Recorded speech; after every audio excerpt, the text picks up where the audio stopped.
hardening up. That's actually just living in an age of the human race. You talk to John Kerwin and Mike King about the term harden up. They travel the, trying to combat suicide with that sort of stuff. If Mike was here, there would be a few bleeping. Finally, the new Air New Zealand safety video set in Antarctica, and I wasn't going to talk about it again, but there was passionate reaction from listeners and feelings obviously still running high about this. Have you seen it? No, I haven't actually watched the whole thing. I've seen clips. But you get the general idea. Yes, there's lots of drone footage. Many people made a version of this point, and I'd like to put both sides to you. Corporate memory is vitally important, and in this case it appears that Air New Zealand's lost it entirely. What some are forgetting is not just the tragedy of the accident and how many in the country it affected, Mount Erebus, but the subsequent behaviour of Air New Zealand and the years of inquiry and recommendations. The litany of lies, judgment will probably never be forgotten. And on the flip side of this, and this also I think represents a large constituency of opinion probably. Jim, I'm a member of what media are calling the Erebus families. I lost both parents in the accident. I find the constant media blathering about Erebus far more hurtful than Air New Zealand using a video to highlight environmental issues. Every media report brings back the hurt. My family would prefer you left it alone.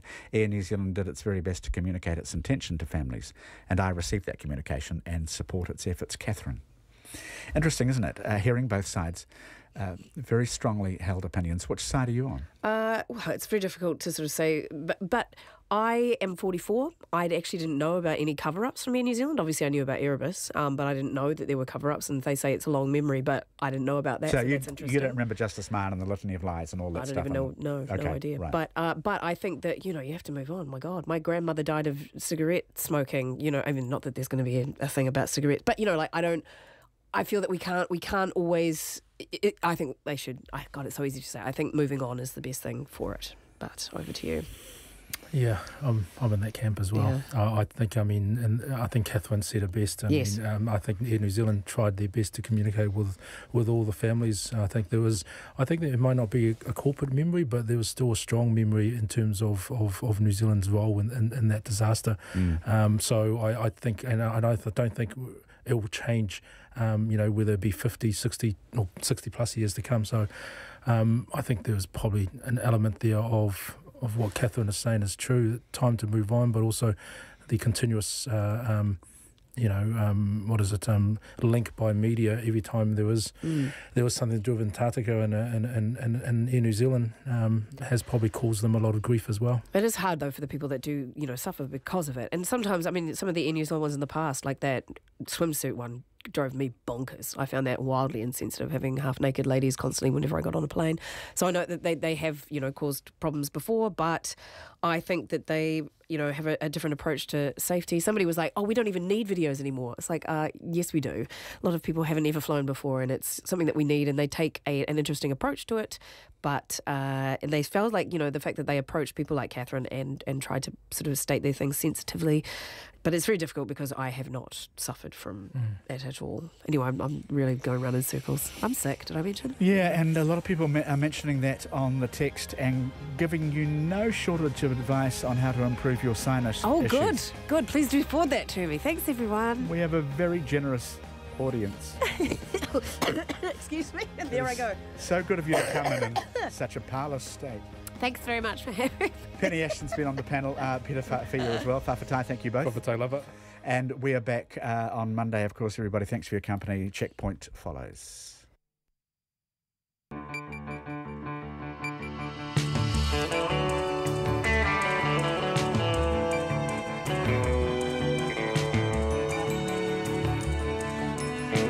Kia ora everyone. Tonight we can tell you suppression orders have been lifted and we can reveal the man found guilty in Auckland's Quarry case yesterday is a repeat rapist.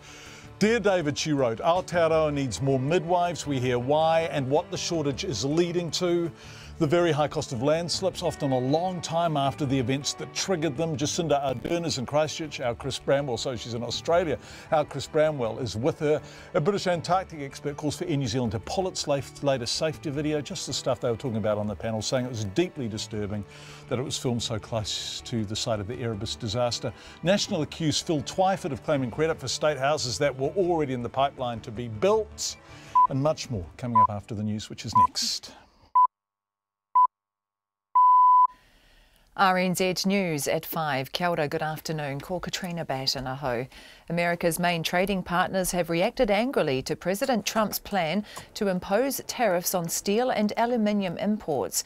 Mr. Trump says the duties of 25% on steel and 10% on aluminium will be formally announced next week, although White House officials have since said some details still need to be ironed out. Canada and the European Union say they'll bring forward countermeasures, while Mexico, China and Brazil are weighing up retaliatory steps. Analysts say China may also retaliate, and that would have much wider consequences, as the BBC's Nick Bryant reports.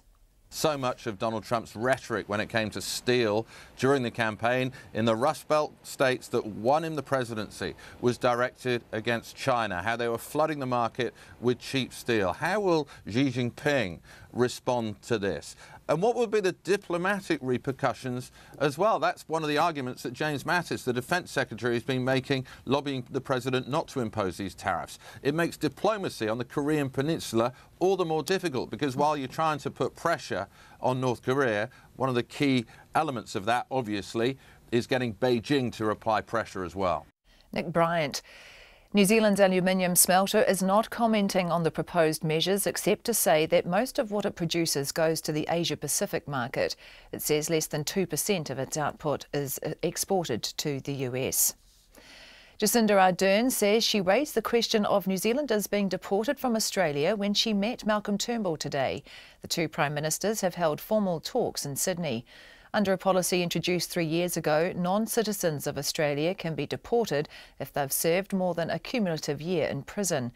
Ms Ardern says she outlined elements of the policy the New Zealand government has concerns with. Where, for instance, someone has never stepped foot in New Zealand, it's something that we've been keen to make sure the Australian government's aware of our perspective on that and our strength of feeling around it. But ultimately, it is in the Australian government's hands to determine how they manage that element of the policy. Jacinda Ardern. Malcolm Turnbull says there's a right of appeal for prospective deportees and the policy is fair and just. Last month's Chatham Islands fire is now thought to have been deliberately lit, and the police are investigating. The fire burnt through 2,500 hectares of vegetation on the main island before being put out. Fire and Emergency says a fire investigator has found multiple ignition points near a four-wheel drive track. Its principal rural fire officer, Craig Cottrell, says significant damage has been done to the natural landscape. The opposition says today's state housing announcement by the government is a cheeky stunt. The Housing Minister, Phil Twyford, has unveiled a plan to build up to 155 new state houses in the regions by the end of June. Political reporter Benedict Collins has more. At his media conference this morning, Mr Twyford said the government has inherited a housing crisis from National and is moving to build more state houses. But National's housing spokesperson, Michael Woodhouse, says the minister is being mischievous.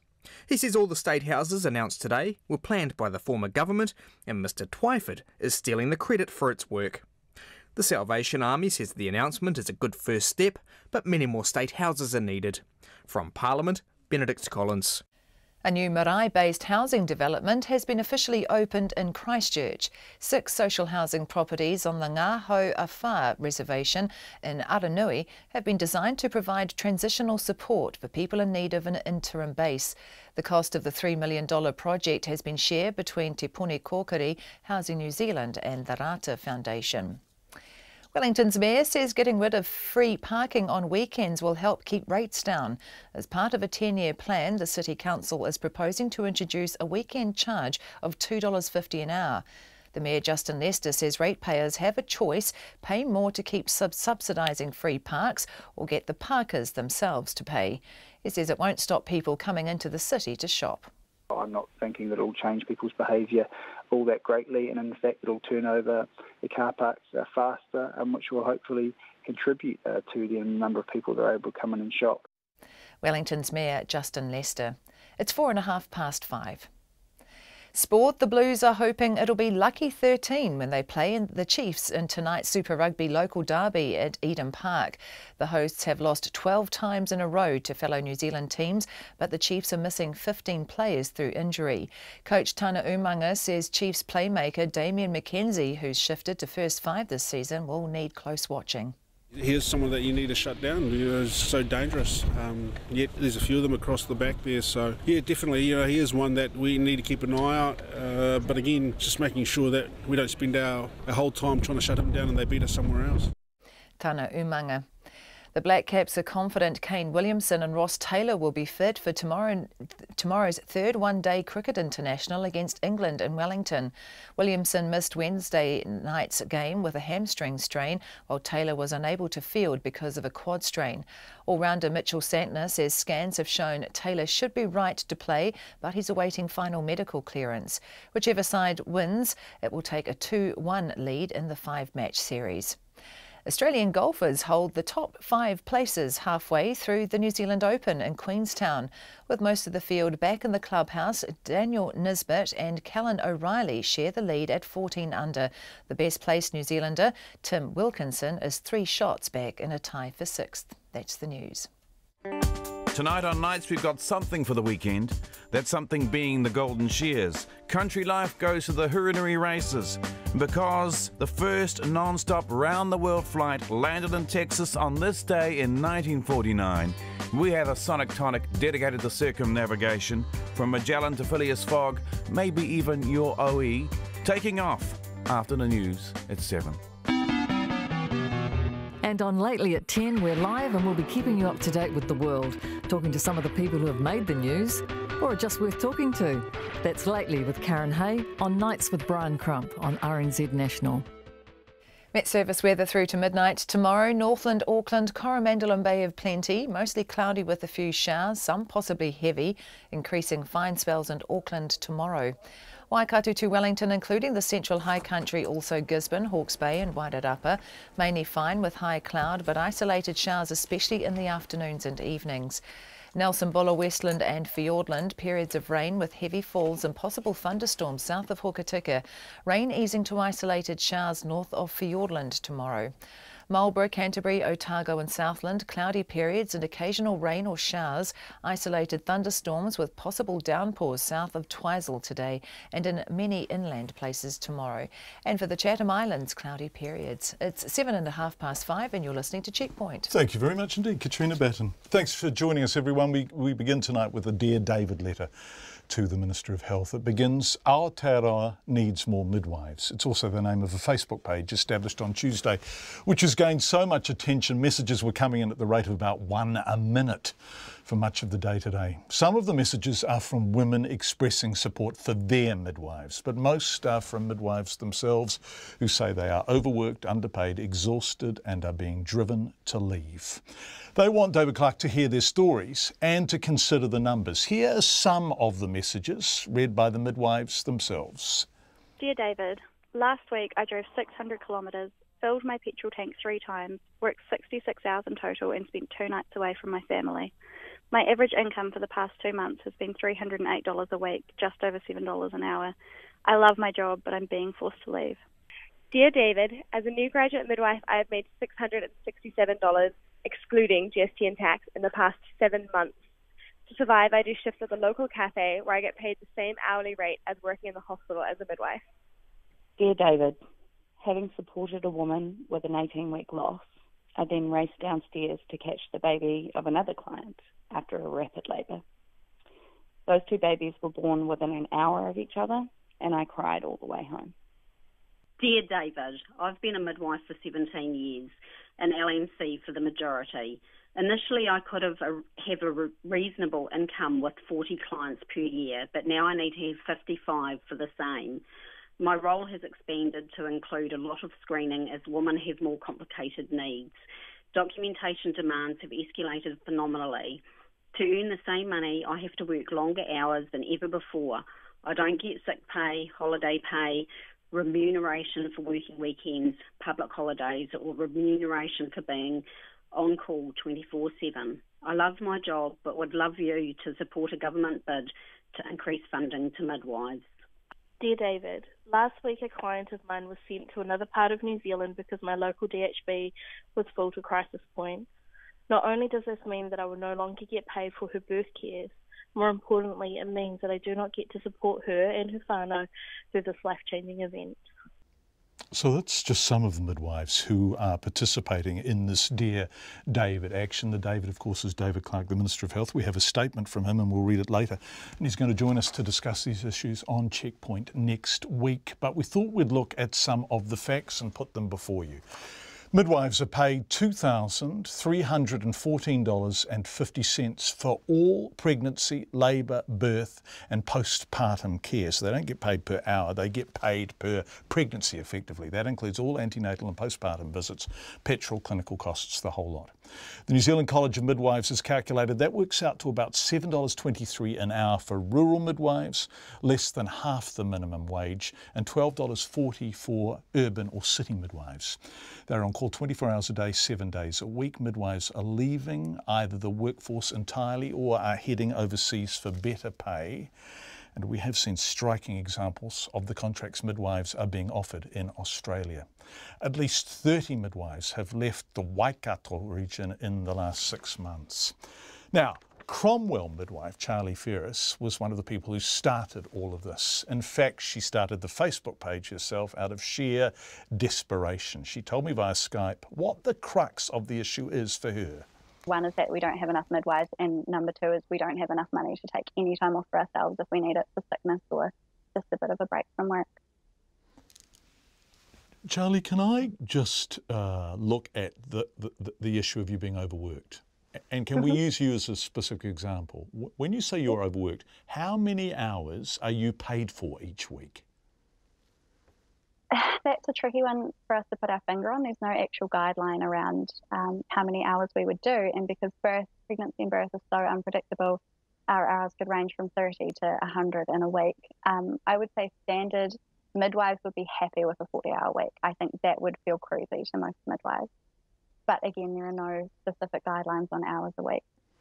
Okay, so if you look back over the last month or two and you divide the amount of hours you've actually worked by the amount of money you've been paid, what has your actual hourly rate been? $7.40 an hour, which is less than half of minimum wage. $7.40 an hour. You're not, sorry, that's actually forensically true. Forensically true, yes. And I'm not happy when I read the emails my accountant sends me either. So what are you going to do personally? I'm quitting LMC midwifery. I am going to stay on. Obviously, I have to support the other midwives in my remote rural region of Central Otago, but my full-time job is going to have to be at the primary birthing unit, Charlotte G Maternity Hospital in Alexandra. So you won't go on the road anymore? Maybe one day, but right now I'm looking at being bankrupt by the end of the year if I continue as an LMC midwife. So I just don't understand that. So you are out of pocket for going on the road. So how many times would you fill up your petrol tank in a normal week? Well, it was 3 the last week, and this week is probably going to be 2 or 3 again. And who pays for that? That's me. That's out of my business expenses, but essentially out of my pocket. So when you travel to go and see the mums you are looking after, you pay for your own petrol? Yes. And your original hourly rate, setting aside the $7.40 you're actually earning, is what? Well, $7.40 after business expenses, $7.40 in the hand. And what are you paid before all your deductions? It's around $2,300 for a first-time mum for all of pregnancy, birth and postnatal care. So that's from conception, say 5 weeks of pregnancy, until the baby's 4 to 6 weeks old. We don't have any increase in payment for complex pregnancies or more hours. So $2,300 for that entire module and for the entire journey. And that doesn't matter how far you travel? So you're based in Cromwell? Correct, yeah. So there are some allowances for rural, semi-rural and remote rural women, and that's paid only in the postnatal portion of the modules. So there's no recognition of that in pregnancy or for the birth. And it doesn't, and you get no more if it's a highly complex pregnancy and you're visiting? Yeah. Right. So, for example, I've got a mum at the moment who's needing weekly to fortnightly blood pressure checks. Normally I'd see her monthly, but I've been seeing her 2 to 4 times as much as my baseline rate would pay me, and there's no recognition for that. And I'm happy to do it. She's a beautiful woman and she needs the care, and I'm happy to provide it. I can find the time in my day, but I'm not getting paid to do that. And how many women, midwives, are you hearing from who are telling similar stories? I can't tell you the number of messages we've had since we launched the page on Tuesday. It's in the hundreds, 400 to 500 at the moment, maybe. And the majority from midwives, some from women. And at what rate are they coming in as we speak? So it's 1:30 on Friday afternoon. Are you hearing from people now? We've had about a message a minute since around 8 this morning. Wow. So it's taken off big time. And are people leaving the profession? Are people telling you explicitly that they can't do it any longer? New Zealand, yes, we've got a world-class maternity system, but what we're seeing is midwives burning out, and they're underpaid, they're overworked, and it's a funding issue. The government is quite simply not putting enough money into our profession, and midwives are just having to leave, and they're dropping out of midwifery altogether. They might be taking early retirement if they can. They might be retraining or moving to Australia, which is much better pay rates for midwives. So it's going to be difficult. How much better? How much better in Australia? Well, we've had one example of a midwife saying she's taken the job in Aussie. I think it was 97 Aussie dollars a year, 97,000 Aussie dollars a year, and a whole lot of perks as well, free rent and equipment and car. And she was only expected to work 37.5 hours a week. So that's probably a good example of an Aussie contract. But we're not going to get those midwives back. They're going to go to Australia, they're going to enjoy the beautiful lifestyle over there, and we're not going to get them back to the New Zealand maternity system the way it stands at the moment. So, dear David, the David is David Clarke. Have you heard back from him yet? No, not yet. And actually, we're not doing this for him to contact us. We're doing this to encourage him to lead the way in the 2018 budget. And he needs to hear us. He needs to know our stories. He needs to go in and make an informed decision when he's putting in whatever input he has into the 2018 budget. The flow-on effect, we hope, is that all other MPs are going to stand up and listen as well, because we want to get loud and we want to make noise. Charlie Ferris, who is behind the Dear David campaign. Lots of feedback coming in already. And gosh, this is an example of how society values the work of women, says one listener. I would have been lost without my midwives as a first-time mum. They're amazing for anyone who has given birth. They both know midwifery as real as it gets, life and death, emotional and physical support. When I said gosh, it wasn't just in response to that text, but the fact that texts are overwhelmingly in support of the position the midwives have been articulating thus far in the program. Hi John, midwives' pay not keeping up. Every time MPs get a pay rise, then midwives, nurses, teachers and so on should get the same percentage pay rise. People who are performing essential services should not be left behind and have to beg for decent wages all the time, says Anna. So what does the Minister say? Because the Dear David is David Clarke. Well, he wasn't available for an interview today, but sent us a statement which I will read word for word. Pour yourselves a drink and sit back in a comfy seat, unless you're driving, of course, in which case that would be totally inappropriate. Midwives I've met with and spoken with have reinforced for me what a demanding and incredibly important job they do. We are fortunate to have high-quality midwives in New Zealand. However, there is a global midwife shortage, and that creates workforce challenges for New Zealand. I know many midwives are feeling the pressure and want more support. It is important to note that workforce issues and shortages do not develop overnight, and they do take time to fix.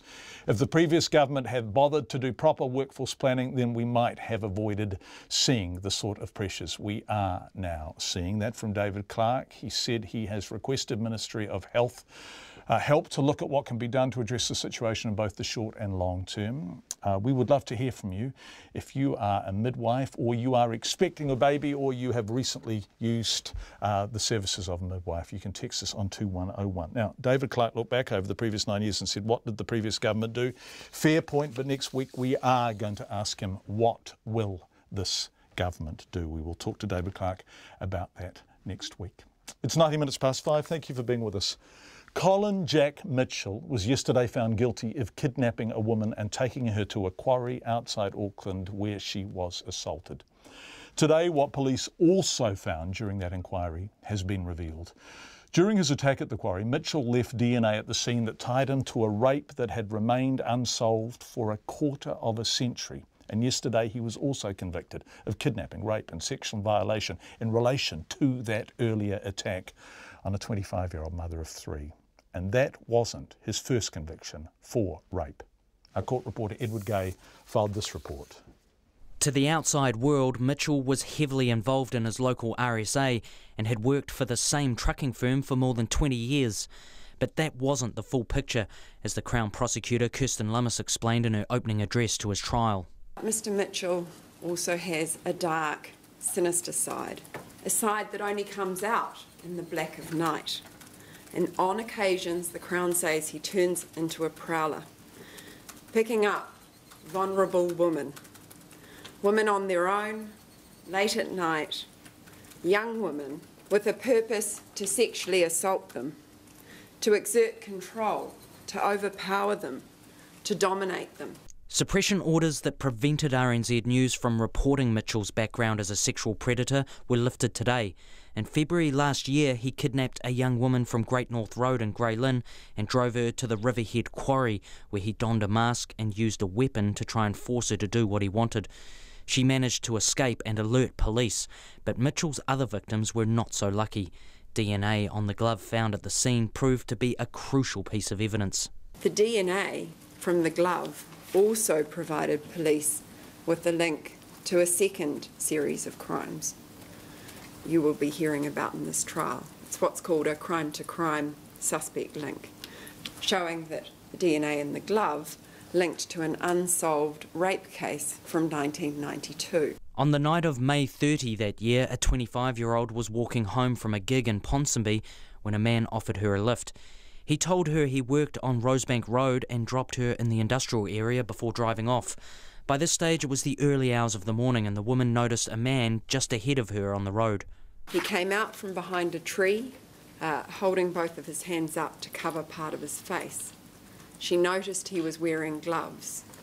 She was punched twice to the head. Mitchell put the mother of 3 in a headlock and pulled her down a driveway behind a factory. She yelled out for help, but it only resulted in her being punched again. A hand was placed over her mouth and she was told to shut up. Mitchell wrapped the woman's clothes around her face and raped her. He then bound her with her own clothing. He told her he knew Avondale really well, and if she screamed, he would come back and get her. He told her to stay there for 20 minutes, and then he walked away. The woman managed to free herself and eventually found a payphone to call 111. Fast forward to last year, and ESR scientists were able to determine that the DNA found on the woman was 400,000 million times more likely to be from Mitchell than an unrelated male selected at random. The woman was later cross-examined by Mitchell's lawyer, Mark Ryan, who suggested that the sex had been consensual. She answered hell no. But that wasn't Colin Mitchell's first rape. In 1984, he picked up a young sex worker on Queen Street when he was 26 years old. He took her to a secluded location in the Mount Eden railway yard.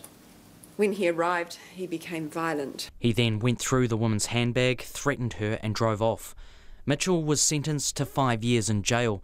The Crown says there were similarities in all 3 cases. All happened late at night or early in the morning. All were young women who didn't know Mitchell, and all were taken to secluded areas and threatened. Colin Mitchell will be sentenced for last year's quarry attack and the 1992 rape in May. The Crown intends to ask for a sentence of preventive detention, meaning Mitchell will have to prove he's no longer a threat to society before he's released from prison. Mo te hōtaka o te ahi, ko Edward Gay ahau. Coming up to 24 minutes past 5, texts are just streaming in on midwives. The rural midwife system needs an overhaul. Why are midwives driving to women? Pregnant women aren't sick, they can travel to the midwife. I'm sure they're not sitting at home for 9 months. That simple change would make a big difference to a midwife's day, says one person. This is an example of how society values the work of women. I would have been lost. Sorry, I've read that one previously before. Wow, these midwives are amazing. You wouldn't see a Labour politician working these hours for so low dollars. Now let's see Labour put their money where their mouth is. My sister and I are both midwives. Says this listener, but we can no longer afford to stay in the profession that we love and have dedicated many years to. We can't understand why people who bring babies into the world are considered so unimportant, says Sarah or Sarah. And this has just come in saying, I'm a midwife in a rural setting. I was admitted to hospital last night with a possible internal bleed, significantly unwell. There are so few midwives in the area that I work in. I could not easily find someone to provide cover for me and for my clients. Last week I drove 2,000 and worked in excess of 100 hours. I provided labour care for 3 women, one of which was an obstetric emergency. I was away from home for 2 nights. I filled my petrol tank 7 times. I've been doing this for 17 years. I love what I do, but I'm tired, and potentially this is harming my health. Thank you for your feedback. The Australian Prime Minister Malcolm Turnbull has made it clear to Jacinda Ardern that he will not be budging on his government's deportation policy. The two leaders held formal talks in Australia on Ms Ardern's first official trip to the country. She also revealed the leaders exchanged gifts of sneakers, a silk scarf and a fishing book. Our Deputy Political Editor Chris Bramwell filed this report from Sydney.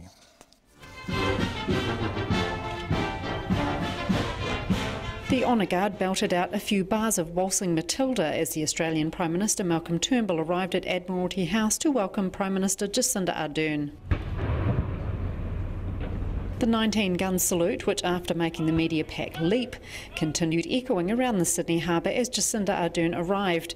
Once the ceremonial formalities were over, the two leaders met one-on-one for about 15 minutes before starting their formal meeting at a long table in Admiralty House, flanked by their officials. Our alliance, our family relationship is built on shared values. That's the most. The meeting took about an hour, after which Ms Ardern and Malcolm Turnbull addressed the media. While much of the half-hour press conference was taken up with talk of how close the two countries are, mates, if you will. That mateship, however, it appears does not extend as far as changing the Australians' deportation policy. The policy, which has been in place for more than 3 years, means non-Australian citizens can be deported if they've served more than a cumulative year in prison. Some of those people never set foot in New Zealand until they're deported there. But Malcolm Turnbull stridently defended the policy, saying it was morally right. There is a right of appeal, which a number of the deportees take up. I understand, I just advised early today, we're both advised that are just a little bit under 40% of those appeals are successful.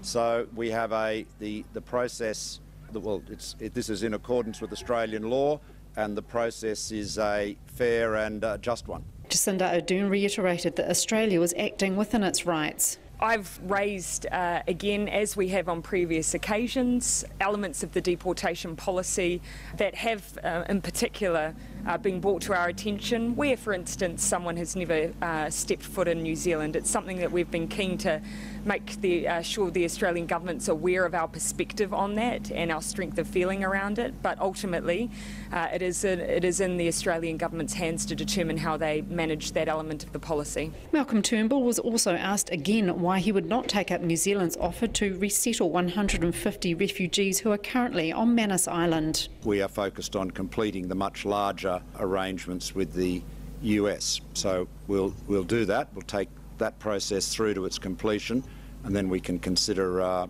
other options. And from New Zealand's perspective, the status quo remains, the offer remains. The rapport between the two leaders appeared warm and respectful, an indication perhaps that they're getting to know each other a bit better. The leaders and their partners had dinner at Malcolm Turnbull's home last night and also exchanged gifts. Clarke and I gave both Mrs Turnbull and Prime Minister Turnbull a pair each of Allbirds sneakers. I'm trying to spread the comfort internationally. What did you get? Clarke got a wonderful book on fishing, which has a lovely backstory. I got a wonderful silk scarf, and the baby got a pair of Australian-made leather shoes. Jacinda Ardern returns to Auckland late tonight, then departs on a week-long mission to the Pacific on Sunday. In Sydney for Checkpoint, Chris Bramwell.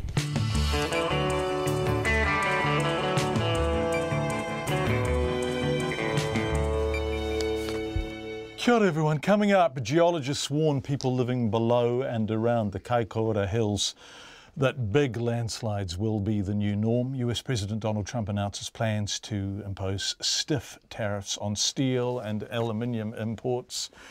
You can imagine the response from some quarters, and a British Antarctic expert urges Air New Zealand to pull its latest safety video. We'd love your feedback on Midwives EQC, Air New Zealand safety video, anything you like really.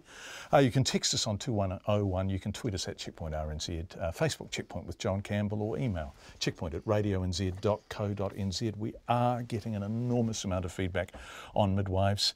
Thank you very much indeed. Hi John, I'm expecting a baby in 2 weeks. And have been incredibly impressed by the quality of the free maternity care I have received throughout my pregnancy. It is beyond me why we as a country do not place value on these amazing services. If we are not very careful, we will lose them for good. Kia kaha to all the amazing midwives out there, and to all who provide such good care to our new families. I, for one, would be delighted to see more of my taxpayer money going towards funding you properly. Dear John, I was delivering babies with midwives in our rural town through the 90s and early 2000s. Labor government forced GPs out of maternity care despite advice that maternity services to New Zealand women would suffer. Things have come home to roost. Midwives do a great job. So much feedback. I'm a midwife in Christchurch. I'm heartbroken by where our profession is at. I'm losing colleagues all over New Zealand and have myself experienced burnout. How long are we supposed to go on like this? Do we really want our world-class system to be lost? Research has shown that our system improves health outcomes, and the current government claim to be prioritising health in the budget. I really hope they do. Well, we will talk about that with David Clarke next week. Just before we go on, someone saying that Eddie Gay, John, I would like to acknowledge Eddie Gay on his court reporting, a very consistent professional reporting of events, so often disturbing. I hope RNZ appreciate him and care for him. And yes, we do. And we do, but that was a lovely text to send us. Thank you. It is 5:31. Here's Katrina with the headlines. Canada and the European Union are angry at the US president's plan to impose tariffs on steel and aluminium imports. Donald Trump says the duties of 25% on steel and 10% on aluminium will be formally announced next week. But America's main trading partners, Canada and the EU, say they'll bring forward countermeasures, while others, such as Mexico, are weighing up retaliatory steps. And analysts say China may also retaliate, which would have much wider consequences. A Facebook page advocating for improved conditions for midwives has been flooded with messages of support. At least 30 midwives have left in the Waikato region in the last 6 months. The Health Minister, David Clarke, says there's a global midwife shortage. He's asked the Ministry of Health to look at what can be done to address the situation in both the short and long term. Cromwell midwife Charlie Ferris says they're underpaid, overworked and burning out. She told Checkpoint rural midwives get as little as $7.23 an hour, or half the minimum wage. She says many are leaving for Australia, where pay and conditions are much better. The Australian Prime Minister is sticking to his guns over his government's deportation policy. He's told Jacinda Ardern the policy of deporting New Zealanders who have accumulated a year in prison is just. Malcolm Turnbull says there's a right of appeal for prospective deportees. Last month's Chatham Islands fire is now thought to have been deliberately lit, and the police are investigating. The fire burnt through 2,500 hectares of vegetation on the main island before being put out. Fire and emergencies say the fire investigator has found multiple ignition points near a four-wheel drive track. Its principal rural fire officer, Craig Cottrell, says significant damage has been done to the natural landscape. Those are the headlines. I'm back at 6. Which is 27 minutes away. Thank you very much indeed, Katrina Batten. Let's turn to business news now for the final night of the week, as is often the case on a Friday. Jonathan Mitchell is beaming in from Wellington. I just love your shirt collection, Jono. I'd steal it if it wasn't about 6 sizes too small for me. But Thank you, John. I bought this one actually during the American election because I thought red and blue and white. But this is a little bit of trivia for you. Let's talk about confidence reading and what we are hearing from, what is it, another survey? What is it? Oh, we've had a lot of surveys this week, haven't we? This is about consumers, so they've certainly picked up their mood after the election, where it was a bit of a lull. This follows on from the Business Outlook survey we had earlier in the week. That pessimism level is getting better. So I guess you'd say, combined, the immediate shock of the election result and the policies that have followed have sort of eased a bit. Things are getting back to normal. Consumers and businesses together are a bit more upbeat about their own outlook and outlook for the economy. So we're expected to grow around 2 to 3% this year, lower than what we've been used to. But those drivers of the past sort of nearing their capacity constraints. The country's second biggest port, Ports of Auckland, reported a flat profit. What's that all about? It certainly was flat in the first half, around $29 million. They're putting a lot more money into their investment. They're really expanding the port just off the back of what's expected to be a rising population in our biggest city over the coming years. Remember we had Port of Tauranga's result a few days ago. That was a record for them for container volumes, so their profit was up. I put that to the Port of Auckland's Chief Executive, Tony Gibson, earlier today. He told me he isn't fazed by Tauranga's strength. No, I think it's really important to focus on your own business. And look, our capacity growth is technology-led. We are really focusing on being an innovative technology solutions port. And I think that what you've got in a New Zealand environment is two ports which are extremely efficient. In fact, they're the two most productive ports in Oceania. That's good for the New Zealand supply chain. It's good for New Zealand Inc. Tony Gibson talking to you earlier, Jono. What else did he say? Well, certainly we've heard in the past that the Port of Auckland's future is on the table. We've had that feasibility study information come out that there's going to be a feasibility study on whether the Port of Auckland actually moves north to Northland. But Tony Gibson told me that they can't sit on their laurels and wait for that.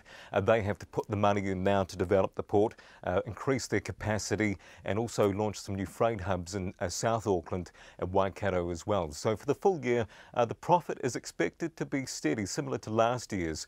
They're expected to get probably under 1 million containers in the full year, but that's against Tauranga's port. They're expecting 1.2 million.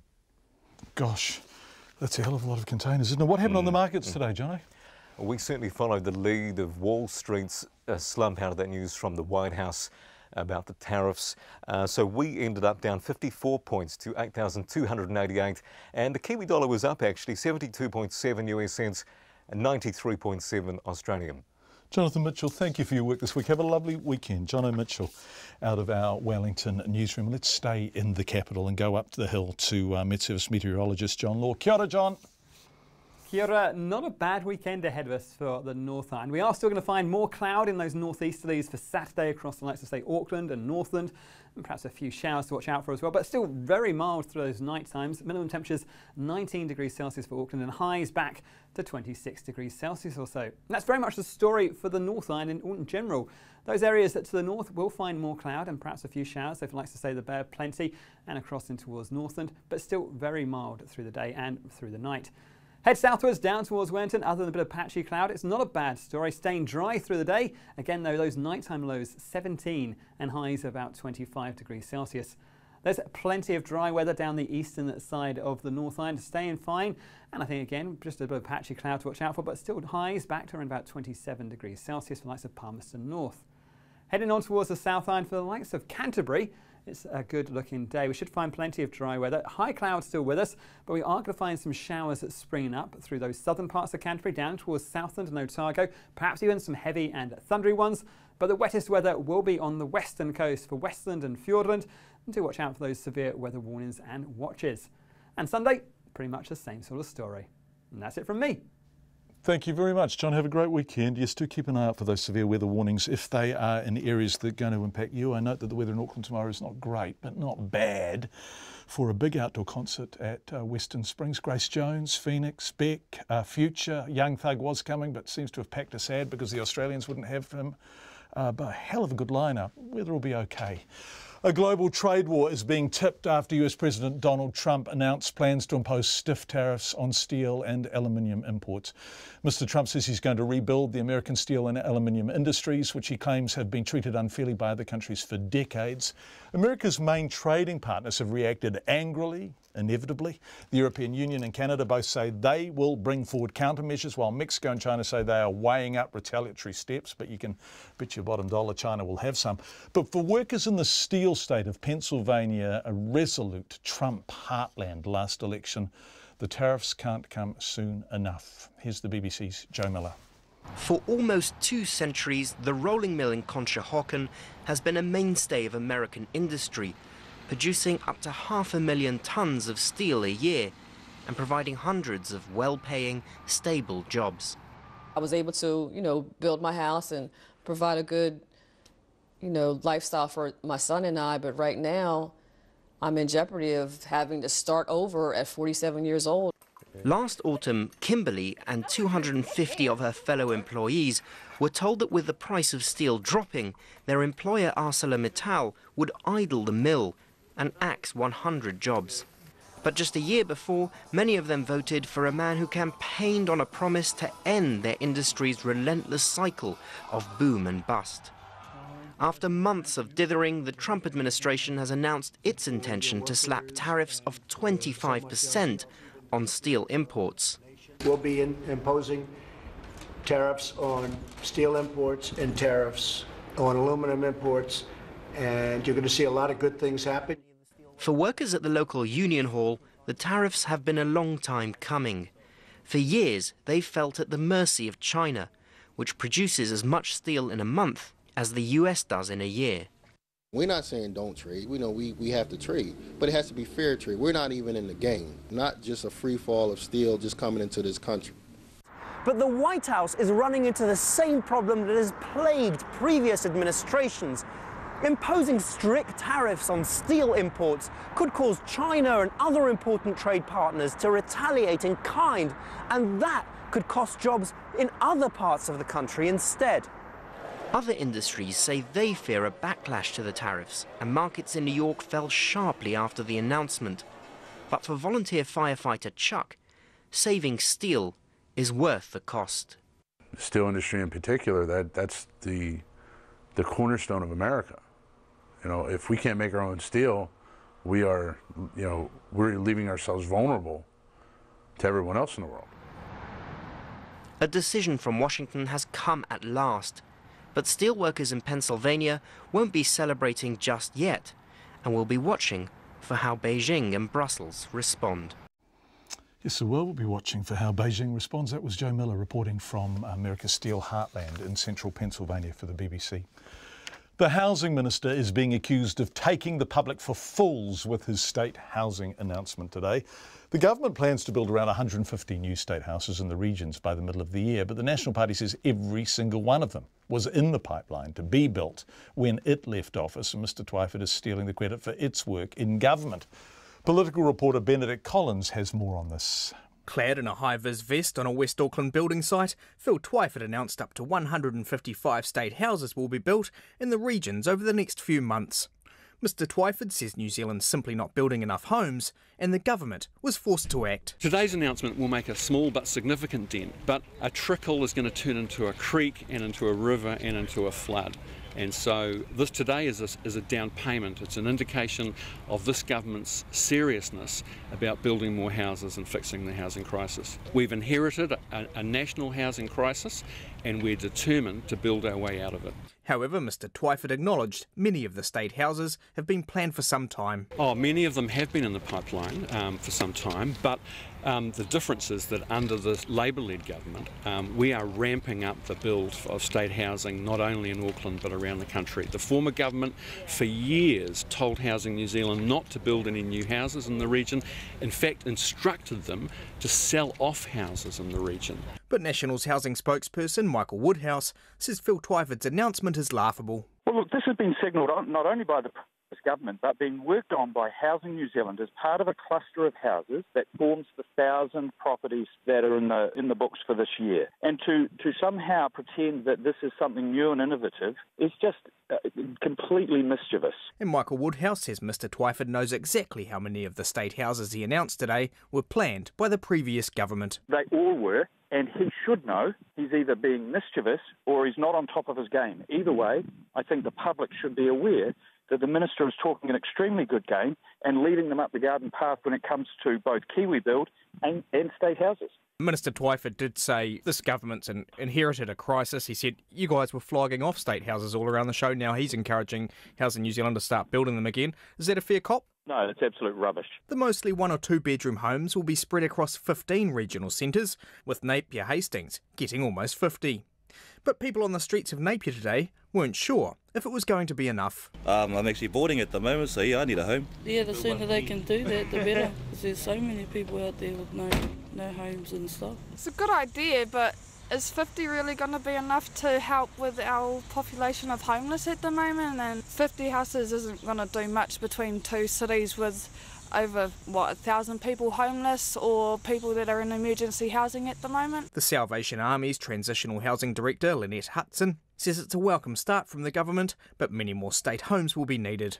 From Parliament for Checkpoint, Benedict Collins.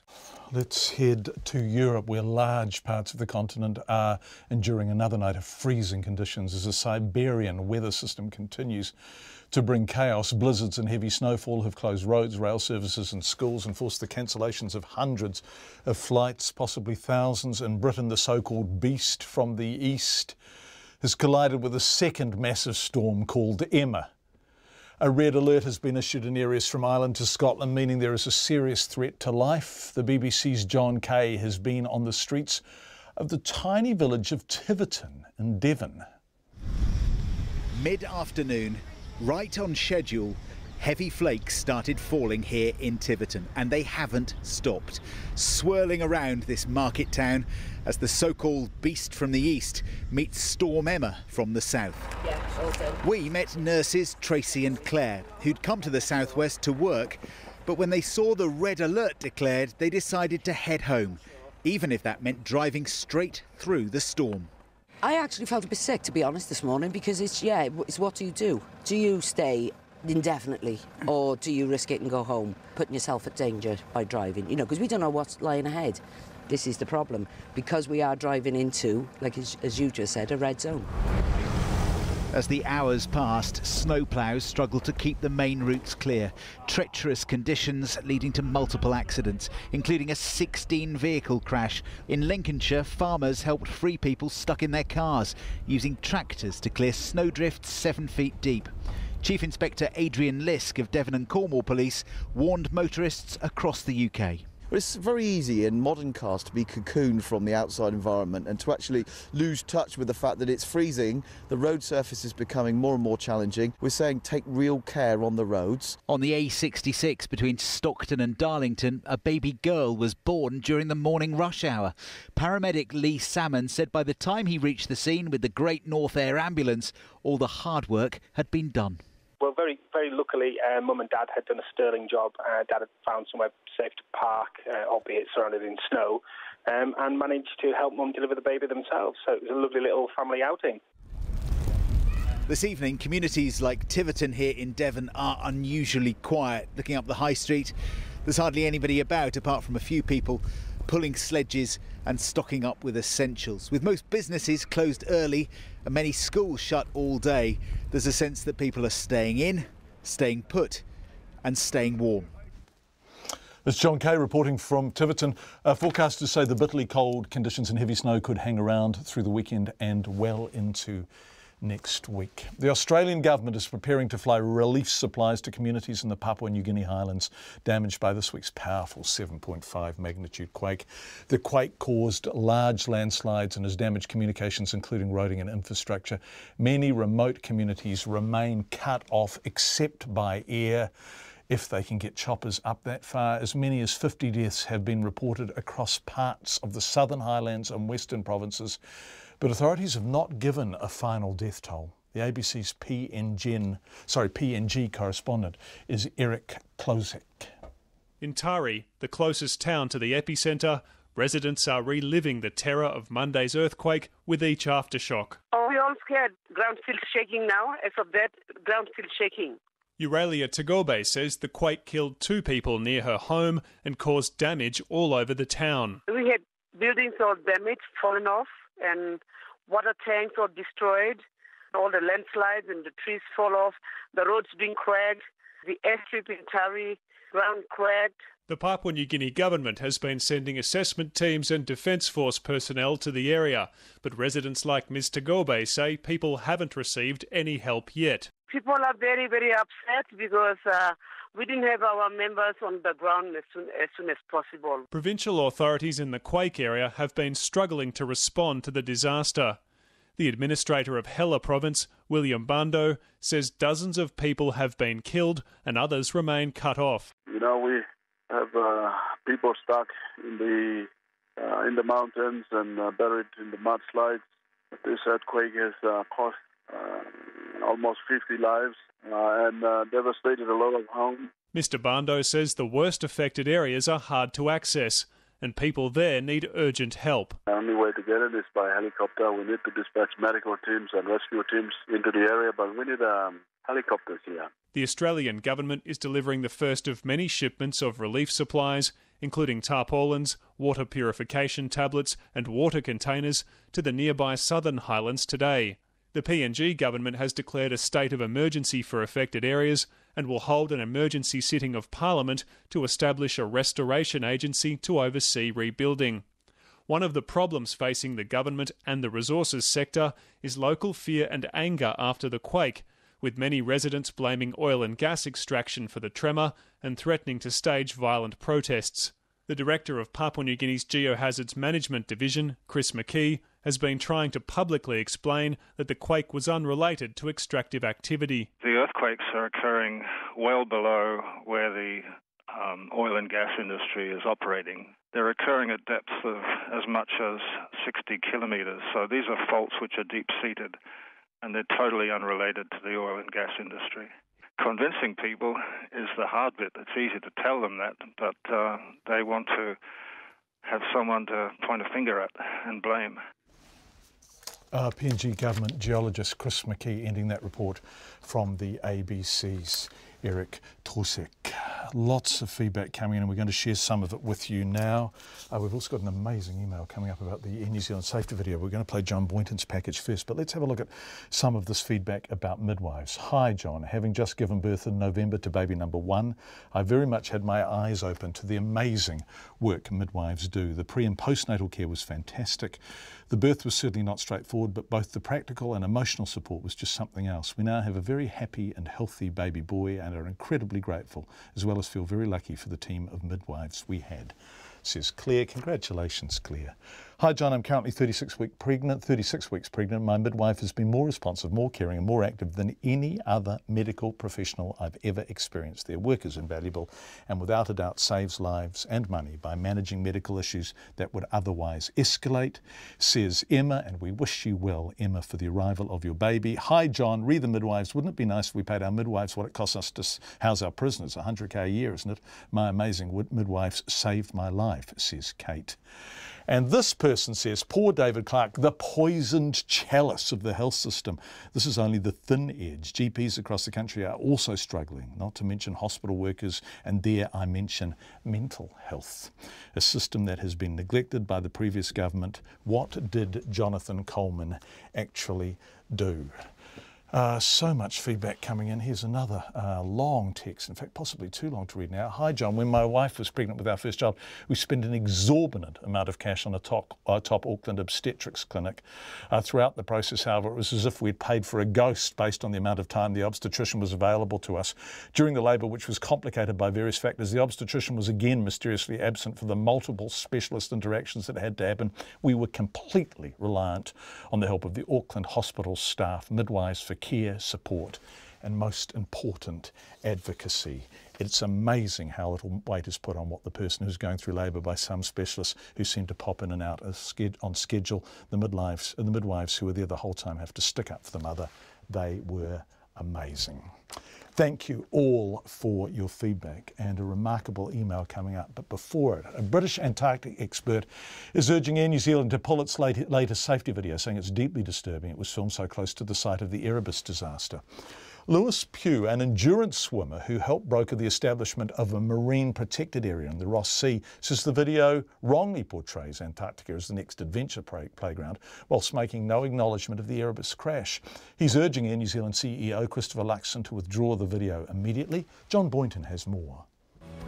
Did you know that Antarctica holds 70% of the world's fresh water? Against a backdrop of vast white glaciers, Adrian Grenier, who starred in American television series Entourage, shoots across the snow in a snowmobile. The ice contains air bubbles that can date back thousands of years. The 5-minute Air New Zealand safety video features locations such as Scott Base, Ernest Shackleton's hut and the Dry Valleys. Endurance swimmer Lewis Pugh once swam the Ross Sea to raise awareness about protecting the region. The environmental advocate later helped establish it as a marine protected area. Speaking to Morning Report this morning from South Africa, he said Air New Zealand had got the safety video very wrong. This video is very poor taste, and it sends the worst message about protecting Antarctica. It's a unique continent, and it's not the next recreational playground. 257 lives were lost on board Air New Zealand Flight 901 when it crashed into Mount Erebus in 1979. Philippa Lewis's brother John Broad and his daughter, also called Philippa, were on board. She says almost 4 decades on, not a day goes by when she doesn't think about them. You never forget them, you never will. But time does go by, and we can't let that grieving keep us back. We've got to move on. Philippa Lewis says Captain David Morgan from Air New Zealand notified her about the video before it was publicly released, and she has no problems with it. The video itself, I think it was very tastefully done. I think it's quite original, and I love the way the children were engaged in it too. But a memorial at the crash site, she says, is long overdue. And she's been assured by David Morgan that a memorial at Mount Erebus is being readied in time for the 40th anniversary of the disaster next year. And I think it would be very fitting that there was somewhere where people could go, not a cemetery please, just somewhere where people could go to just pay their respects to those who perished. Reverend Richard Waugh, who heads the Erebus National Memorial Advisory Group, says he has been approached personally by at least 12 families upset about Air New Zealand's safety video. But Philip Kennan isn't one of them. Mr. Kennan's sister, Diane Kennan, was a flight attendant. The only thing that one could possibly take offence from was the location, but I don't think it's in any way using the Erebus tragedy or disrespectful at all to those people who lost their lives in it. I asked Air New Zealand passengers at Auckland Airport today what they thought of the video. I didn't see anything that was disrespectful regarding the ad, if you're talking about the Erebus disaster. I think there's so much other material that they could use from around New Zealand that would have been a better choice. So yeah, I would be in favour of them choosing something else. I quite enjoyed looking at it until I heard the implications. But, you know, I just enjoyed it, really. It doesn't strike me as insensitive so much more as just vaguely ironic. It's an airport safety video which features a place where an airplane crashed. Others I spoke to wondered about the airline's message. I didn't quite understand it because it was supposed to be, you know, like promoting healthy or less carbon stuff, I thought. That's what I thought it was going, yet we're flying in that aeroplane. I think it's nice that they still promote Antarctica though, and our base over there. It'd be cool to be able to fly there and everything. It's just as long as that last crash and everything was acknowledged properly and is still acknowledging the loss of those people involved. No, I wouldn't go for that. Not tourism in Antarctica. No, too cold. Leave it to the polar bears. Lewis Pugh agrees Antarctica should be left to the polar bears. He said Antarctica is precious and has already been heavily impacted by climate change and pollution. I'm calling on the CEO to show leadership and to withdraw this safety video immediately. Air New Zealand has yet to respond to Mr. Pugh, but earlier in the week said it had approached filming in a sensitive way and had been careful to ensure none of the footage featured Mount Erebus. Mo te hōtaka o te ahi nei, ko John Boynton aho. Right, let's read you this email that we received at about 24 minutes to 6. Hello, John. There's been a lot of criticism aimed at Air New Zealand for making this safety video. So I thought I'd better watch it before making any judgment. Now that I've seen it, all I can think about are the 257 people who died there, including the 2 very nice ladies who didn't know one another, but who bumped into each other as one entered and the other left the ticket office on the corner of Queen and Victoria Streets after buying their tickets from me on the 12th of October 1979. And it's not just the video that reminds me of that awful tragedy. I think of these people every time I see images of Antarctica. The families for sure have a right to be shaking their heads at the making of this video, but so too do the staff. a few current and many former, who daily went to visit bereaved families or attended them to offer assistance at the morgue, and all without counselling, the company has never seemingly acknowledged their contribution. It might be nearly 40 years ago, but it's still in living memory, and Air New Zealand should have considered this. Maybe it's a sign of a loss of corporate memory that allows the marketing team to go ahead with a half-baked idea probably thrown at them by an ad agency.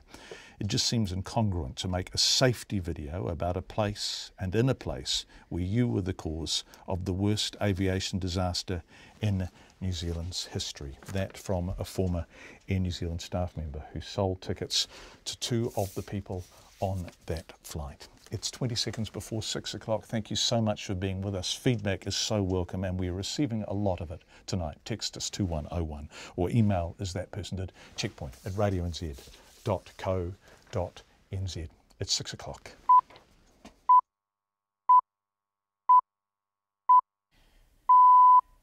RNZ News at 6. Ngā mihi nui, good evening. Ko Katrina Batanaho. Donald Trump is being accused of starting a trade war by announcing plans to impose hefty tariffs on steel and aluminium imports into the United States. The European Union and Canada both say they'll bring forward countermeasures, and Mexico, Brazil and China are also weighing up retaliatory steps. Canada's Trade Minister François-Philippe Champagne says any US tariff on Canadian steel is unacceptable. Any such decision would have an impact on both sides of the borders. Canada would obviously take appropriate measure to defend the workers in the steel and aluminium industry, as well as to defend our industry. François-Philippe Champagne. Canada is by far the largest exporter of steel to the US, and analysts say the proposed 25% tariff would raise the cost of car making.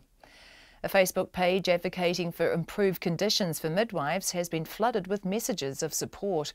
Midwives say they're overworked, underpaid and being driven to leave the profession. At least 30 in the Waikato region have quit in the past 6 months. Midwives are paid a total of $2,314 for all pregnancy, labour, birth and postpartum care. The New Zealand College of Midwives has calculated that works out at $7.23 an hour for rural midwives, less than half the minimum wage, and $12.40 for their urban counterparts. Cromwell midwife Charlie Ferris, who started the Facebook page, told Checkpoint there are two basic problems. One is that we don't have enough midwives, and number two is we don't have enough money to take any time off for ourselves if we need it for sickness or just a bit of a break from work. Charlie Ferris, the Health Minister David Clarke, says he's asked his ministry to look at what can be done. The Prime Minister has reiterated to her Australian counterpart that New Zealand's offer to take 150 refugees from Manus Island remains on the table. The original offer was made by the former Prime Minister John Key to the then Australian leader Julia Gillard, but the offer has never been taken up. Jacinda Ardern and Malcolm Turnbull met in Sydney today for the annual Trans-Tasman Leaders meeting. During a joint media conference, Mr Turnbull was asked why he would not take up New Zealand's offer. We are focused on completing the much larger arrangements with the US. So we'll do that. We'll take that process through to its completion, and then we can consider other options. And from New Zealand's perspective, the status quo remains, the offer remains. Jacinda Ardern and Malcolm Turnbull speaking to media in Sydney this afternoon. The man convicted of the Riverhead quarry abduction is a repeat rapist.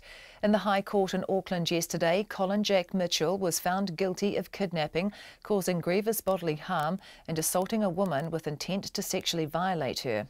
Today it was revealed he has also just been convicted of a 25-year-old cold-cased West Auckland rape and had previously raped a young sex worker. In her opening address at Mitchell's trial, the Crown prosecutor Kirsten Lummis told jurors he had a dark side. On occasions, the Crown says he turns into a prowler, picking up vulnerable women on their own, late at night, young women, with a purpose to sexually assault them. Kirsten Lummis. Mitchell will be sentenced for the Riverhead attack and the West Auckland rape in May. The lawyer for a group of Indonesian fishermen seeking $6 million from their former employer says a Supreme Court decision in their favour is just a small step on their path to justice. The men worked for the South Korean company Sajo Ouyang in New Zealand waters from 2008 to 2011. Some years ago, the government seized 2 of the company's boats after an investigation into fisheries crime, and the men have since sought the right to claim proceeds from the sale of those 2 vessels to offset what they're owed in unpaid wages. Their lawyer, Karen Harding, says more needs to be done to help them. I'm into helping the underdog and helping these vulnerable people who are human trafficking victims get justice. And I think it's wrong that it happened in New Zealand, and I want New Zealand to do something about it because they have done nothing to help the individuals get paid and to see that the victims are restored. Karen Harding says it could be at least another 10 years before the case is fully resolved. The Queenstown Lakes District Council says it's had more public feedback about freedom camping than it has had on any other issue. The council is reviewing freedom camping bylaws, and more than 1,000 people have completed a survey on the issue. The Mayor, Jim Bolt, says the high level of feedback shows how strongly the community feels about freedom camping. It's 6:05. To sport, and veteran batsman Ross Taylor has been ruled out of the Black Caps' 3rd ODI against England in Wellington tomorrow. Coach Mike Hesson says skipper Kane Williamson has recovered from the hamstring strain that kept him out of Wednesday night's loss in Mount Maunganui, but Taylor's not over his quad strain and will sit the game out. The 5-match series is tied 1-1. New Zealand Rugby says its new deal with London's Harlequins club will allow them to cooperate in developing each other's players, but it says this will start at provincial rather than All Black level. Strategy Chief Nigel Cass says the agreement is still in its early stages, and New Zealand Rugby will guard against simply exporting its best talent and coaching skills to the London club. Coaches from Harlequins, coaches from New Zealand might cooperate and share ideas and so on. As I said, we are talking about, are there opportunities for academy players to come to New Zealand, potentially young players to go and have a look at the academy structures at Harlequins. Nigel Cass. Australian golfers dominate the leaderboard as Day 2 of the New Zealand Open draws to a close in Queenstown. Perth's Terry Pilkadaris is currently out in front on 15 under, with Daniel Nisbet and Callan O'Reilly 1 shot behind.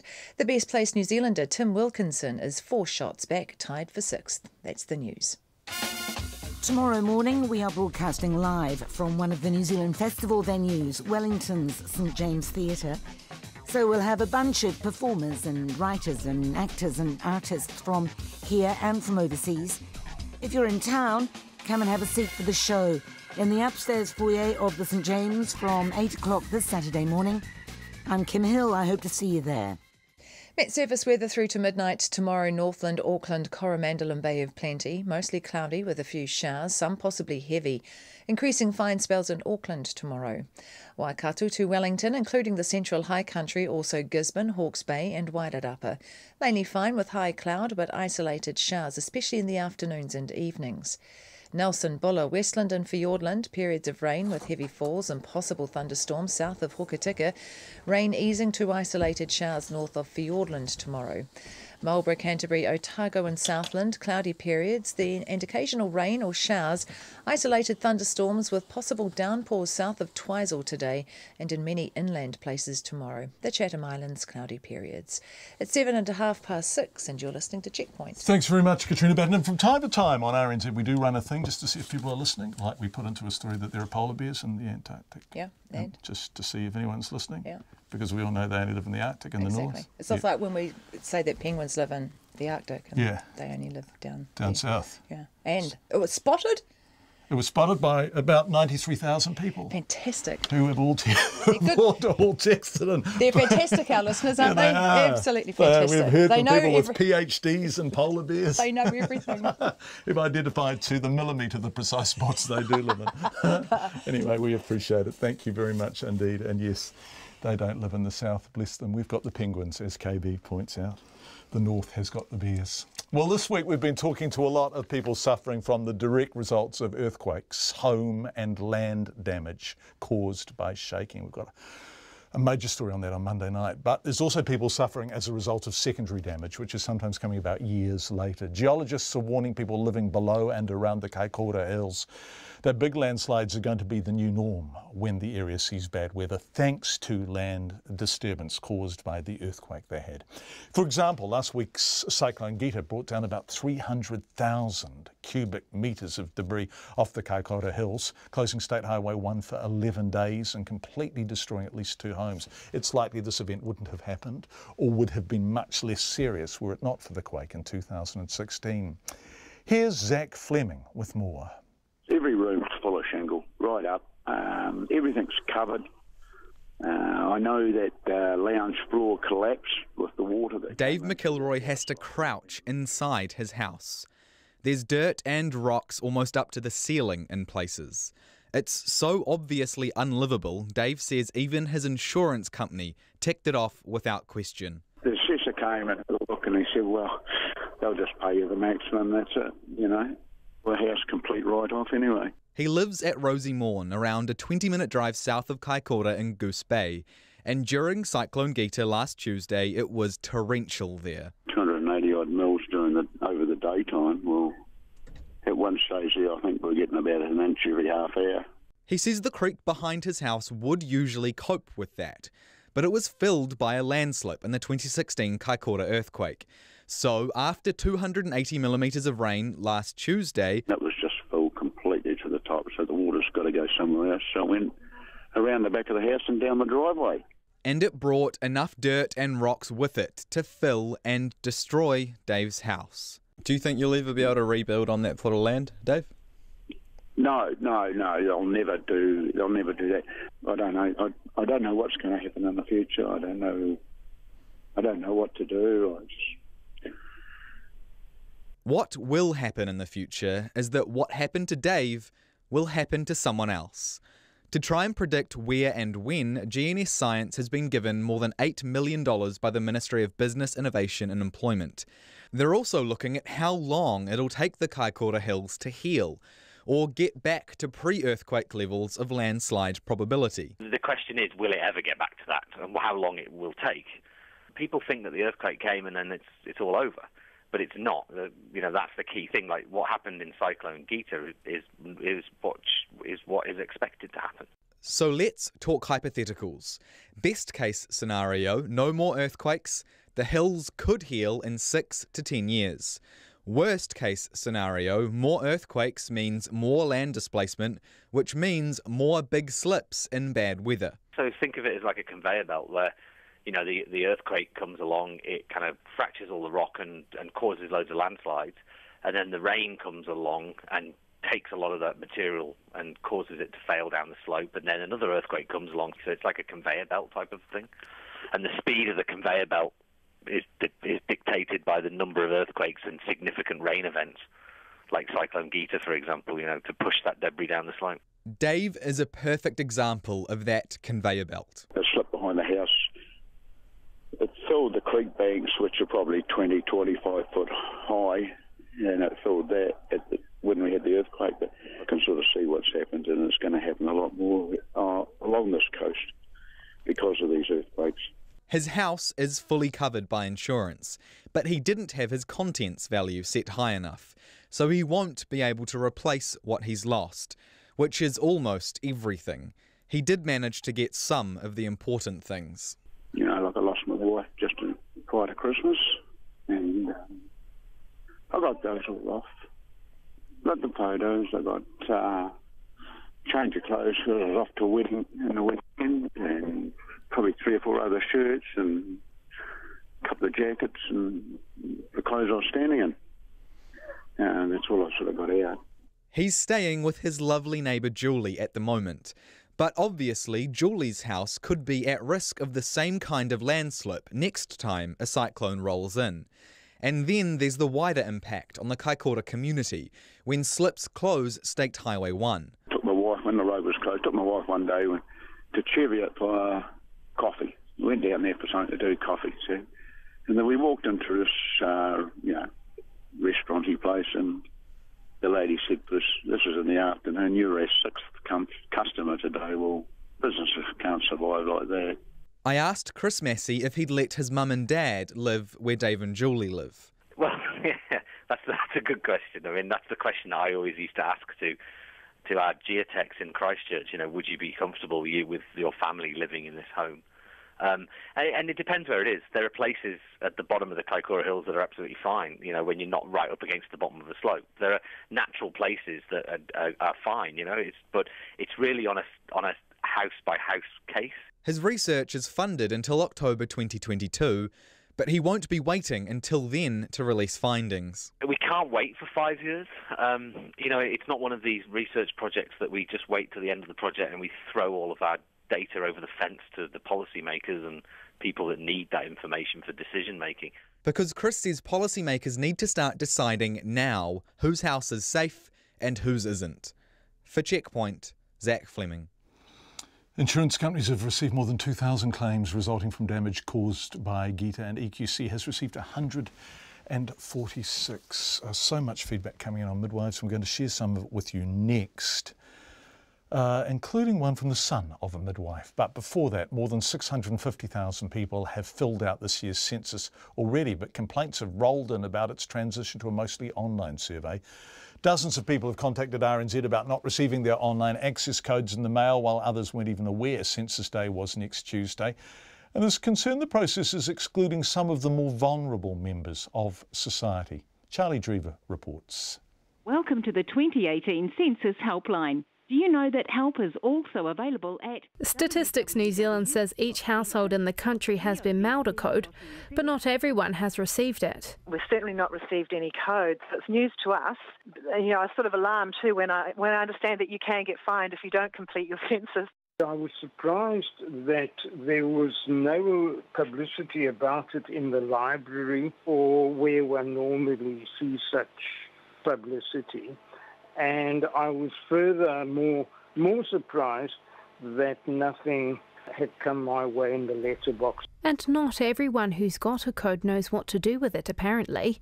Liz Scott from Christchurch has helped 3 elderly neighbours who received their codes, but were left feeling upset by the process. They were anxious because they didn't know what to do about getting things posted to them on time, with the post being so unreliable nowadays. And that was the main cause of their anxiety. In addition to which, they don't have a clue about computers, whether they have them or they don't.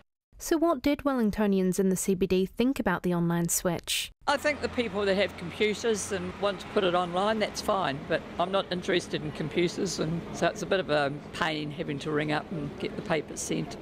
And not everyone has access to a computer or internet, even if they do have access to a public library or something like that, where they can access internet, they don't have the car or something to get there. So I think paper forms in the first instance is best, and online is obviously great for everyone else. Well, it doesn't worry me and it doesn't worry anybody in my family, but I do have elderly parents who aren't online, so I think it's a major accessibility issue. Not all feedback was negative though.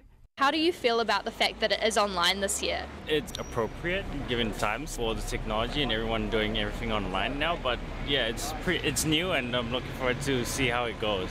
I think it'll make it much easier to do an accurate count of how many New Zealanders we have. Everyone RNZ spoke to was aware of the census next week, but some were yet to receive their code. The General Manager of the 2018 census, Denise McGregor, says there's a reason why not everyone received their information in the mail. 80% of the country we mailed straight out to, and we did that from an address list that we created. For 20% of the country we're delivering, and that's areas that might be, for example, remote, rural, where we want to go in there and help people more. It might be areas of high growth, where we want to wait to the last minute to make sure we get every address. Denise McGregor says everyone should receive their code by Tuesday. She adds they're also sending out field staff to help people on and around Census Day. And those with no desire to join the online world can still contact the call centre and request a paper form. For Checkpoint, I'm Charlie Drever. So much feedback coming in on midwives. Hey, John Campbell, I heard your interview and I just thought I'd share my story. I'm a 15-year-old boy and have a 10-year-old sister, and my mum has been a midwife for the past 5 to 6 years, and through those times I haven't seen my mum, I have seen my mum cry and come home exhausted after 20 hours plus of work, and I haven't spent quality time with her. I think the text was going on to say it dropped off at that point, but thank you for contacting us. And we know your mum hasn't been around a lot, but I can tell you on behalf of parents, she will love you to the sky and back, as boring as that nonsense sounds when you're 15 years old. Hi, my midwife didn't get paid for my cares. I delivered at 26 weeks, yet she continued caring for me after birth, making sure I was okay. If she hadn't sent me to the hospital for a checkup after some really regular symptoms, I might not have my healthy 16-month-old daughter today, and I might not be here to advocate for preemie babies. They deserve recognition through fair remuneration. Boy, there's a lot of feedback tonight. There are things that really get you going, and this does seem to be one of them. Midwives and support for them. So we will discuss it with the Minister next week. 19 minutes past 6 on Friday night. Free weekend parking in Wellington CBD might be scrapped. The city's Mayor Justin Lester says ratepayers have to decide if they want to keep subsidised parking for those who drive into town on the weekend. Oh, we're going into town! Laura Dooney reports. On the streets of central Wellington, people weren't impressed to hear their free weekend parks might be going. Not a good call, because they take enough money as it is for parking on the regular. And it's already so steep as well. It's already hard enough trying to find a park, let alone having to pay for a park as well. Probably lower higher. Easier, there's everything you need there as well. I think that that's what most people would think. I think before they take any radical steps like that, they should really consult with people and get a really good feeling for how people think about that, because parking's a pretty vexed issue and it's really hard to find a park in town at the best of times, although I think discouraging people from taking their cars into town's not a bad idea. I come to town on the weekends specifically because I know I can possibly get free parking for a couple of hours. Maybe they can get that money elsewhere. We live currently in Berempore, so when we come into town, we generally come in the car at weekends. It would probably drive me out to maybe Petone, Lower Hutt, to the malls. Retailers may not like it because it may discourage some, potential people that would be coming in on the weekends.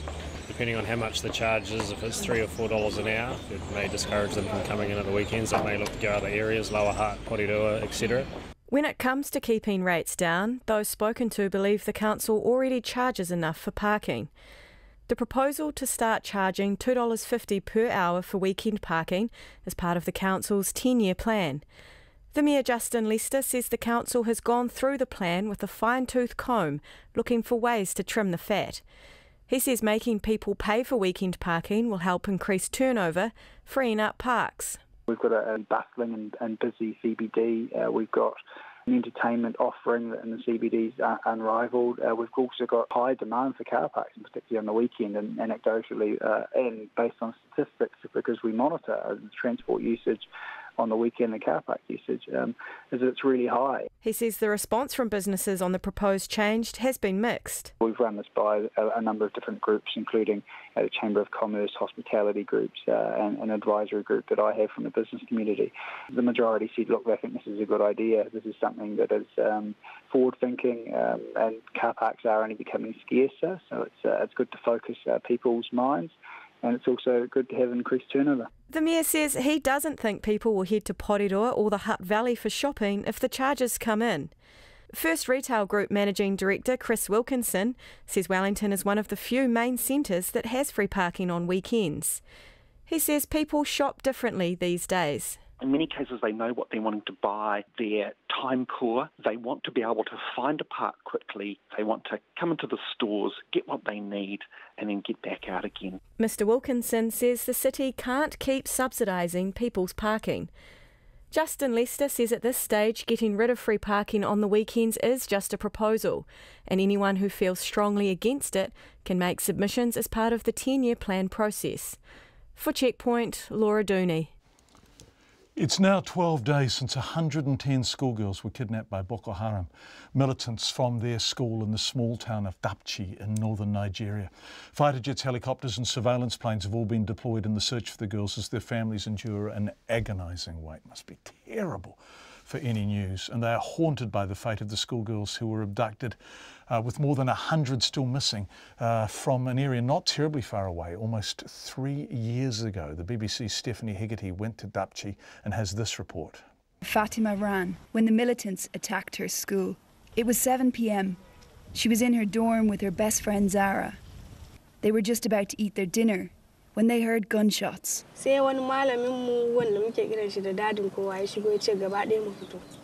One of our teachers told us to come out. When we came out, we saw bullets flying in the air like fire. There was confusion all over the school, students screaming and rushing towards the gate. But the gate was locked. The path that many of the girls took to try and get away, some of their discarded sandals, they're littered all along this path. Then we saw the militants' trucks, and they were shooting and calling us to get into the trucks. They were pretending they would help us. During the attack, Fatima managed to run away from the militants twice. But she was with her best friend Zara when they were attacked, and they got separated. She said altogether 5 of her closest friends are missing. It was 3 days before the government admitted that there had been a kidnapping. Last week, the authorities claimed girls had been rescued. Then they said that claim was false. For Zara's mum, that was the hardest moment. Nigeria's president has said that the military and air force are searching for the girls. But parents aren't reassured. In this school, there are no children of government officials. All the students are the daughters of poor people. Now the school is eerily quiet. The scene is chillingly similar to the aftermath of the kidnapping of the Chibok schoolgirls in 2014. It was 3 years before most of those girls were released, and over 100 of them are still missing. The parents of Dapchi are afraid that they will also wait years to see their children again. And that was Stephanie Hegarty from the BBC, of course, the village of Dapchi in northeastern Nigeria. Boy, a lot of feedback on midwives. Hi, John. Having listened to the plight saga of the midwives, I felt that I had to text you. I don't normally, nor have done this in the past. But, exclamation mark, and here's the but. The last time that I was on $7 an hour was in the 80s. I was unqualified and on about $10.80 in the late 80s. And I feel that on the face of it, these poor women have never been paid enough since the inception of their services in, as I recall, the 90s. You might be able to shed some light on the last point. At the end of the day, the children will suffer and they don't have a say in all of this, do they? Midwives, you are being inundated with support on our text tonight, 2101. If midwives are in such short supply, why are those who train midwives so awful to their students? The business is incredibly political and most sane people end up wanting no part of it. Dig deeper. It's not as one-sided as may first appear. Yes, we are going to look at this again next week, and the Minister will join us. Lots of opposition to parking charges in Wellington over the weekend, just to encourage people into the CBD, really, because Wellington can be quite quiet on Saturday and Sunday. People are saying, and hi, John, a cynical person could think that the online census is a cunning plan by the government to reduce the number of poor people, says Stan in Dunedin with a smiley face. Government, spelt G-U-M-M-I-N-T, which is how Jim Knox used to say it, didn't he? Federation Labour. Back in the day. Thank you for your text note. We've really enjoyed your company. There has been a lot of them. And yes, those of you who are texting in, Radio New Zealand does know that there are no polar bears down south. We're just checking to see if you are listening. And bless you, by golly, you are. Finally tonight, the red carpet will be rolled out in Hollywood on Monday as the stars gather for this year's Academy Awards ceremony. And one little British girl will be among those hoping to take home an Oscar. Maisie Sly is 6 years old and she's profoundly deaf. She has the lead role in the British short film A Silent Child, which highlights how sign language can change lives. Here's the BBC's Colin Patterson with Maisie Sly's story. It's a story so happy it could be the plot of a Hollywood film. Maisie Sly had never even acted before her parents were told about filmmakers looking for a profoundly deaf girl to star in their film, The Silent Child. And now here are the nominees for Best Live Action Short Film. This is the moment in January when the team gathered to find out if they had been nominated for an Oscar. My Nephew Emmett, The Silent Child.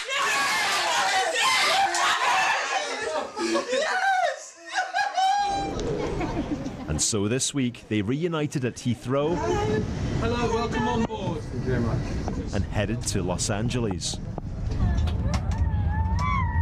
Most people prepare for the Oscars by meeting stylists and planning acceptance speeches. Maisie's schedule has been rather different. My favourite thing this week was Kids Place and the zoo. Yep, that's my favourite thing this week. Welcome to Hollywood. Although she is having to get used to people recognising her. I saw her on television just last week. They say she's nominated. Do you think she'll be able to get a job one day? Yeah. Rachel Shenton wrote and stars in The Silent Child. She learned sign language after her own father lost his hearing.